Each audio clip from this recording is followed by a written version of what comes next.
I must have you reply to this because you can't be in the public eye without some critique. Please. The New Yorker does a story, praises you a lot, and then says, "It almost daily you employ words that scientists shun, like startling, breakthrough, radical, revolutionary, miracle. In each of these instances, you've been criticized by scientists for relying on flimsy or incomplete data." Yep. How did you respond? I never heard you publicly respond to it. Well, it was a thoughtful piece. I spent a lot of time with the reporter. I knew he had, a bias, which is we all have biases, and his was that you need to have very solid scientific data before you say anything.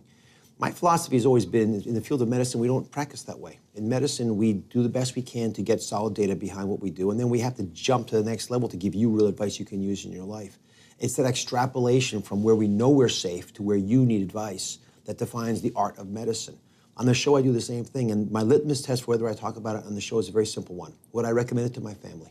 As long as I would tell it to my family, I'm okay with going with it. Even though I know oftentimes, if I'm talking to you about the value of prayer in recovering from an illness, I can only base it on personal experiences, seeing people pray and seeming to recover or at least cope better than they would have otherwise. Is there scientific data that prayer makes you live longer or better? No. But it's still an advice I would give to my family, and I have, and that's why I share it with the audience. To back up what you said, I've interviewed some doctors once who said doctors should be optimists. In fact, no doctor should ever say you're terminal because no one knows. Nobody knows, and we've all made that mistake. And like any other scenario, it becomes a self-fulfilling prophecy. We have to be actually more than just optimists, irrational optimists. We have to have confidence when no one else does, because who else is going to root for you in your time of need? Did you react poorly to the article? It was hurtful in some areas, but I thought in other areas he was very fair. Listen, it's part of being in the public eye.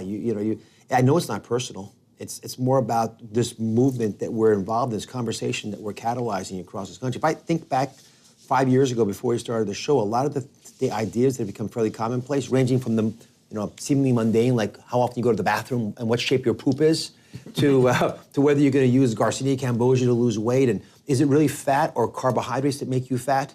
Those are all conversation points that have become much clearer now. And it's not just our show, but we certainly played a large role in that. And if you're going to be in the kitchen, you're going to make some noise, it's going to get hot, and you're going to break some eggs. Watch new episodes of Larry King Now, Monday through Thursday, on demand on Hulu and Aura.tv.